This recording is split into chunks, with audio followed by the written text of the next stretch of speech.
محمد صلی اللہ علیہ وآلہ وسلم کے پیروکاروں میں سے ہونا، تمہیں پتہ ہے انہوں نے کیسی زندگی گزاری تھی؟ ہم نہیں جانتے کہ اللہ کو ہم سے محبت ہے یا نہیں، مگر اس دنیا میں ایک انسان ایسا ضرور ہے جس کے بارے میں بغیر کسی شبے کے کہہ سکتے ہیں کہ اللہ کو اس سے محبت ہے، اور وہ ہیں محمد صلی اللہ علیہ وآلہ وسلم۔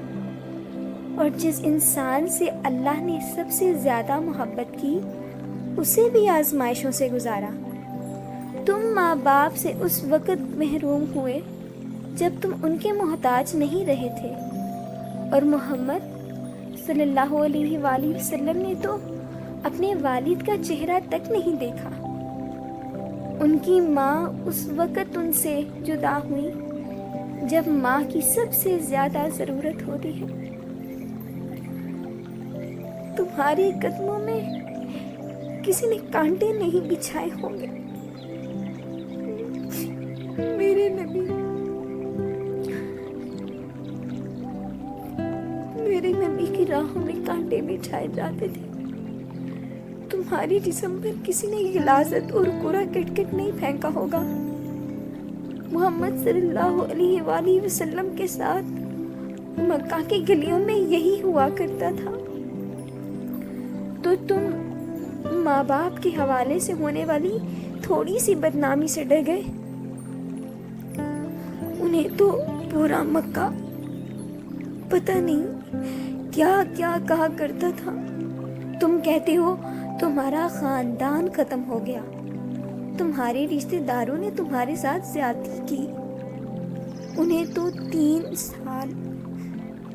سال تک گھاٹی میں قید کر دیا گیا تھا۔ تم پر کسی نے پتھر نہیں برسائے ہوں گے۔ میرے نبی کے اوپر پتھر برسائے گئے، اور اتنے طائف کی گلیوں میں پتھر برسائے، یہاں تک کہ ان کے پاؤں لہولہان ہو گئے۔ تمہاری تو کوئی اولاد نہیں ہے، تم تو صرف اپنے ماں باپ اپنے ہاتھوں سے دفنائے، اور انہوں نے اپنی اولادیں، اپنے بیٹے اپنے ہاتھوں سے دفنائے تھے۔ تمہیں خدا نے کبھی رزق کی کمی کا شکار نہیں کیا۔ انہوں نے تو فاقے بھی کاٹے تھے۔ تم اللہ سے برگزشتہ ہو گئے، مذہب بدلنے پر تیار ہو گئے، مگر انہوں نے اللہ سے شکوہ نہ کیا، نہ اسے چھوڑا۔ تمہیں پتہ ہے کہ محمد صلی اللہ علیہ وآلہ وسلم سے اللہ کو اتنی محبت کیوں ہے؟ اسی وجہ سے اللہ کو ان سے محبت ہے۔